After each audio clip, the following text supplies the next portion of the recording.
Disney Parks Experiences and Products Chairman Josh D'Amaro revealed that Star Wars Rise of the Resistance again will be one of those available. Quote, think about Rise of the Resistance. It's a highly demanded attraction. Guests show up in the morning and they try to get the virtual queue.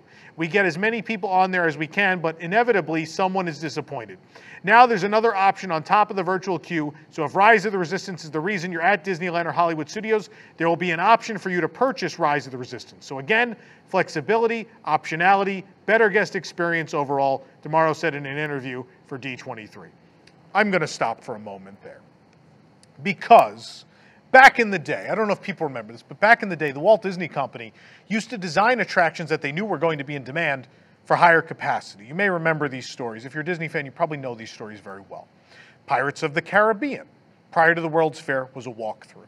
And of course, the World's Fair happened. They developed this revolutionary boat system that was able to take 3,500, 3,600 guests an hour or more. And out of that, you had It's a Small World, Pirates of the Caribbean. The Omnimover system was developed for Haunted Mansion. Again, how many, the parks, more people are visiting Disneyland than ever. How do we develop rides and attractions that take on more guests?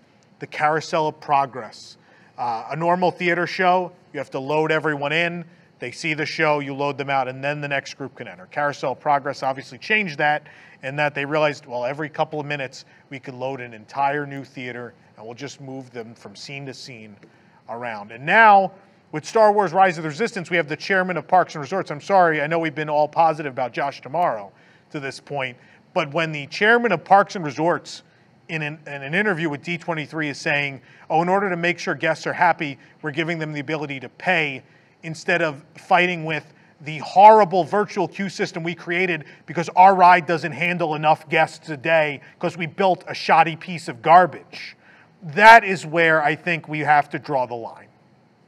You designed a ride for Star Wars Land that you knew was going to be popular and is unable to handle the number of guests it should be able to handle. That's your problem. I have paid admission to see this attraction.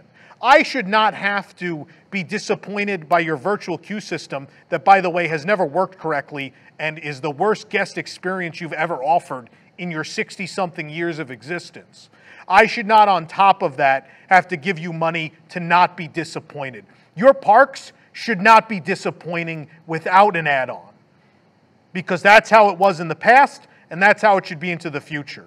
It is not your guest's fault that you don't know how to design things anymore. It is not your guest's fault that you don't care about park capacity because you have only added a handful of rides through the years instead of the actual amount of shows, attractions, restaurants, and otherwise you should have added so that the park is comfortable for your guests.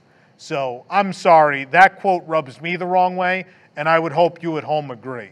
And you can let us know in the comments if you do and if you don't, but I'm sorry. But the fact that they're like, oh, we're doing a great service for you by charging you more is probably the worst thing in 14 years of doing this I've had to cover. It's disgusting. It's really disgusting. But I don't know what to expect at this point from the company that laid off 32,000 people, is not going to bring back any of that entertainment that they let go. COVID was what we thought it might be. It was an excuse for them to reset everything, charge you more, get rid of free services for paid services. I mean, we lost free Magic Bands, we lost Magical Express, we lost free Fast Pass, and then it's getting to be too much. It's really getting to be too much. But anyway, that's enough. That's enough ranting from me.